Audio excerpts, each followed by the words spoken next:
There is some absolute craziness going on in the MLB right now.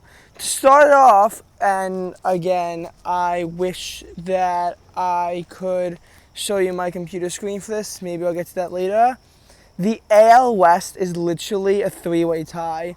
Seattle Mariners, Texas Rangers, Houston Astros. We could literally wind up with a three-way tie. If that happens, Mariners do beat Rangers in a tiebreaker. Rangers are ahead of Astros, but that's just because the Astros have played fewer games, so their percentage is a tiny bit lower. I don't know who would win the Rangers-Astros series, but and Mariners-Astros is another important one because I don't even know what happens as a three-way tie for control of the AL West, which is very possible. All three teams have shown that they are clearly capable of winning.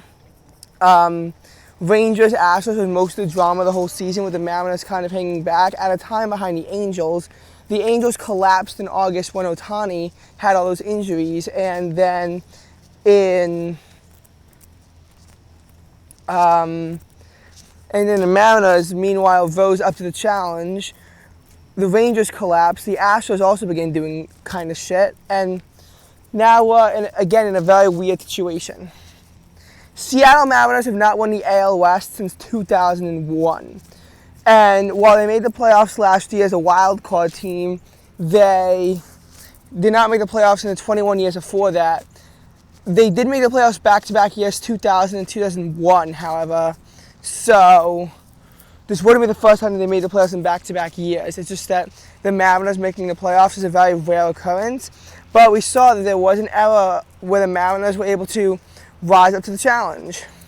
Mariners are the only team to have never made it to the World Series. That could change this year, but I don't have too much optimism in that happening, even if they can win the AL West, which is far from certain. Texas Rangers, they last won the AL West in 2016.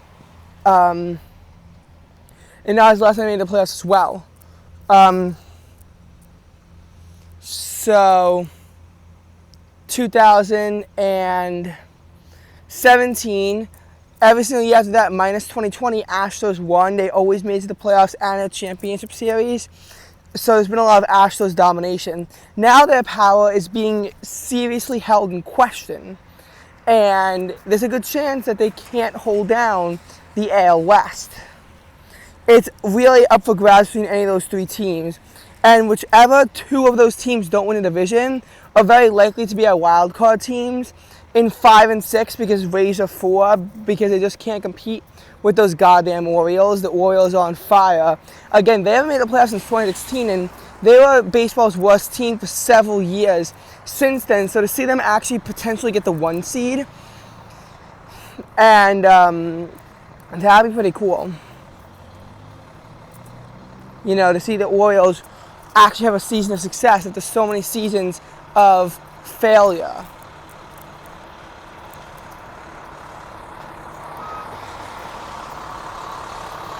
Oh shit, there's a fire truck and we want to go. Okay. Anyway. Oh shit.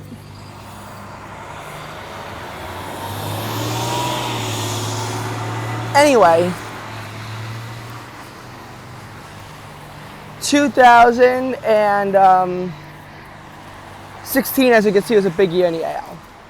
Also, that's the last time the Yankees didn't make the playoffs, which is, of course, going to happen this year. Yankees really have no shot, because if it's not going to be one of those three teams I mentioned, the Blue Jays are the best chance, then the Red Sox. I mean, there's no way the Yankees can make it in. National League also has a lot of drama. Not really for division titles. Braves and Dodgers seem to be locked in, and Phillies are probably going to get the 4 seed, but the NL Central. Cubs so far are at a 1-1 split with the Brewers. So this game tonight is going to be important, but the Brewers have a high chance of winning the division. It's the wild card drama. Cubs, Reds, Diamondbacks, Giants, and to some extent even the Miami Marlins, all are trying to lay a claim to just 2 wild card spots. The Marlins are being held to 500, so I don't see them as too much of a threat. Though they would beat the Cubs in a tiebreaker. Diamondbacks are a team that at one point held the NL West, and now they're starting to resurge and get back into playoff position in the 6th seed along with the Cubs. Cubs have an important series with the Reds, another team they're trying to compete against.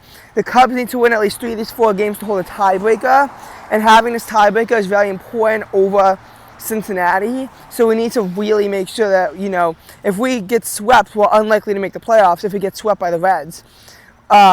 We need to be winning at least 2, but preferably 3, so that we can control the tiebreaker and also extend our lead over Cincinnati. It's a very important series. Us getting swept in a series will compromise our playoff chances significantly. I think we also close out the series against the Brewers, so that would be, again, a very high-stakes drama. Diamondbacks Giants, I'm sure there's also going to be drama between them. We have to see what the Giants do, so a lot of teams to watch in the NL for that wild card race.